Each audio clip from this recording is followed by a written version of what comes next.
ప్రభువు నామములో స్తుతులు కలుగును గాక. 2024 సంవత్సరము చివరి దినము నూతన సంవత్సరపు ఎదుర్కోలు కూటము 2020 సంవత్సరానికి ఎదుర్కోలు కూటములో ఏర్పాటు చేయబడిన వాక్య భాగమును చదువుకుందాం. పరిశుద్ధ గ్రంథము నుండి యెహోషువ గ్రంథము 1వ అధ్యాయము 1వ వచనం నుండి 9వ వచనం వరకు చదువుకుందాం.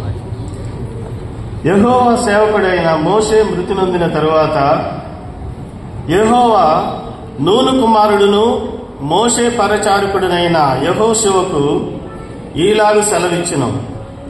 నా సేవకుడైన మోషే మృతి నొందెను కాబట్టి నీవు లేచి నీవును ఈ జనులందరూ ఈ యోర్దాను నది దాటి నేను ఇశ్రాయేలీయులకిచ్చుచున్న దేశమునకు వెళ్ళుడి.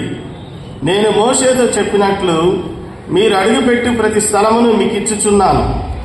అరణ్యమును ఈ లెబానోను మొదలుకొని మహానది అయిన యూఫ్రటీస్ వరకును, హిత్తీల దేశమంతయు పడమట మహాసముద్రం వరకును మీకు సరిహద్దు.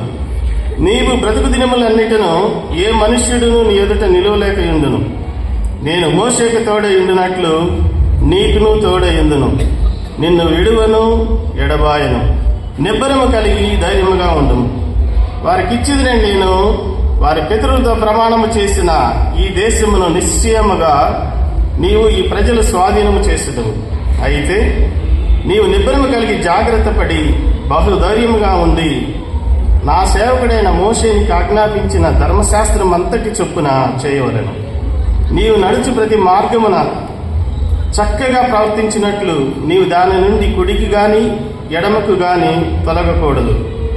ఈ ధర్మశాస్త్ర గ్రంథమును నీవు బోధింపక తప్పిపోకూడదు.